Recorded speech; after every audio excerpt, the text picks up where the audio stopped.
Welcome to this little chat on Thanksgiving here in Canada. Title of today's topic is having a neurodivergent child. Now, I didn't even have any idea that this even existed until I was placed into living that reality. And it is actually pretty intense. You see, my daughter, who is 7 years old, she was diagnosed last year with ADHD. Now, I don't need to hear a lot of negative comments or anything like that. I'm here simply to shed light in hopes that others may begin to start truly having compassion and empathy for other people, not knowing what exists beneath the surface. Now, let's get into it. I want to try and do this as quick as I can before my daughter walks in. So she was diagnosed last year with ADHD. And I would say with the amount of learning, courses, teachings, and readings that I have taken part in this last year, I have learned so much and about ADHD and what it actually means. You know, it's really easy for parents to look at other kids and for students experiencing these kids in the classroom. It's very easy to look at little Johnny or little Susie acting out and being aggressive and impulsive and saying things that may or may not make sense, but it's saying it out like blasting and blurting stuff out, that impulsivity. Well, it's easy to label these kids as bad kids, but coming from a parent who has taken so many steps, and I am not even finished this journey, I want to shed other light for parents onto this subject because I believe it's very important. And what I've learned about ADHD is that it really is a silent disability. You could look at my little girl and think she is a totally normal kid, which really she is. The difference is that her brain does not have the capacity to put the brakes on to think before acting. How many parents listening to this can agree with this? It's a really tough thing to navigate, to understand, and to learn how to help these little souls succeed in relationships, in friendships, in school, in focus. And sometimes it takes extra help. And if we did not have this diagnosis last year, we would not have had access to all the tools and the resources that we have. And this Thanksgiving, as I am sitting here reflecting on my life and on my daughter's life and the cruise that we just took and the experience that we just had together, it is showing me that all of this hard work I have been putting in and investing my time, energy, and resources into for helping my daughter be successful in her life, it is starting to pay off.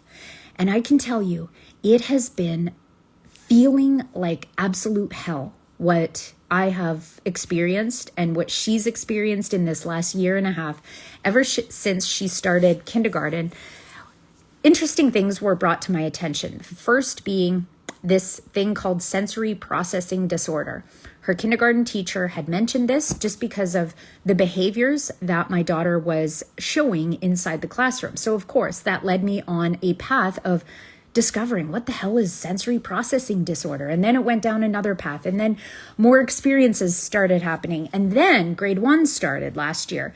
And I tell you, I was in that principal's office, in meetings with the education team, the leadership of the school, the teachers, the teachers' assistants, because I am my daughter's biggest advocate. And I want this to be for you too. And I want to open your eyes to what parents are experiencing that you may have no idea. In grade 1 for my daughter, because her behavior and challenges with her brain not being able to slow down, and she actually didn't even have the skills. And this is what we've been building on, is her skill set. So she understands how to behave, how to respond, how to react to different situations. More importantly, how to become in tune with her emotions and the social piece of living in humanity. And here's the deal. Grade 1 for her. She was found inside the principal's office, inside the timeout room, inside the hallways. And what do you think this does for a child? This actually traumatizes them to a level that we can't even understand, because it's really tough to chat with a child that can't even articulate the emotions that they're feeling.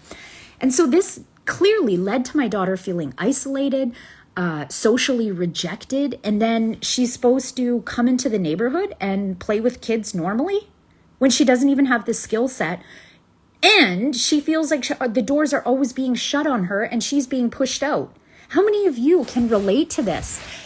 Oh boy, this is a crazy, it's been a crazy roller coaster ride. But I want to tell you, as a parent, do not give up.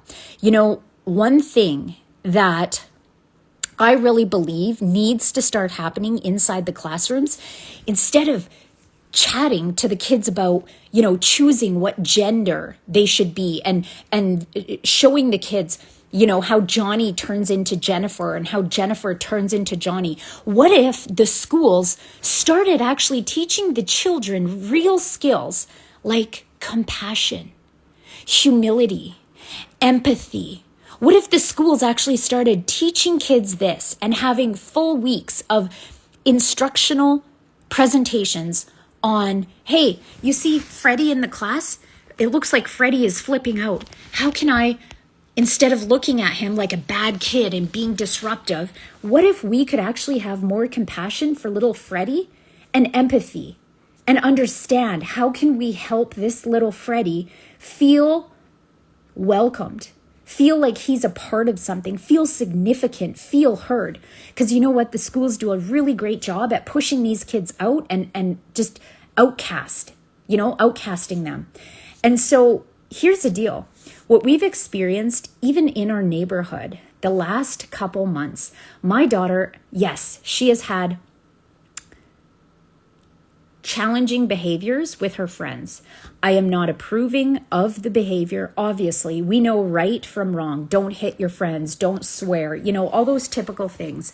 But imagine what it feels like for a little child whose brain is like constantly in motion and it doesn't know how to put the brakes on. What if other parents actually began to start having more empathy for the kids, for the parents raising these little kids? What if parents actually started having more compassion and saying, okay, you know, instead of just blocking my daughter out, which she's had a very high level of this in the last year of her life, instead of saying, oh, you're not allowed to play with my daughter anymore, please don't come on our property or we're going to have to call the cops. What if parents actually chose to start seeing things through a different lens and understanding, or maybe even asking the parent some questions? Yeah, it's great to let other parents know situations and challenges that have happened in the neighborhood, but I think it's one step further on what are we teaching our kids? Just X these kids out if they're being rude or disruptive or they have challenging behavior. What is that actually teaching your own children? What if you started to take on the idea of, maybe I should start asking questions. I'll let this parent know what occurred at my house with my, kids' challenging friends' behavior. What if I let this parent know? And then I began to ask questions instead of just blocking that child out and saying, nope, not allowed. I'm going to call the cops, whatever it is. And I know many parents, I just spoke to 12 other parents last week who have experienced very similar things with their children who are also neurodivergent. They have these impulsive behaviors, aggressiveness. They don't know, when to put the brakes on, and they've experienced same things in their neighborhoods. What if we started becoming more of a compassionate community for our neighbors? Instead of exiling these children who are exhibiting challenging behaviors, what if we actually started engaging in questions, in actually helping the child, in actually helping the parent? Because I can tell you, as a parent with a child with challenging behaviors, yeah, It feels embarrassing. It feels shameful at times. And I'm not going to let those emotions run me, because I witnessed in the last couple weeks the amount of transformation that is happening in my daughter. But that takes consistent action. That takes consistent skills building, training for my daughter. It takes a committed community behind her to help her be successful in this life. And so if this is you, if you've got a child at home that's experiencing challenging behaviors, or if you have a child at home that plays with other kids in the neighborhood or at school, I invite you to, instead of like exiling these kids out, start engaging yourself and asking questions.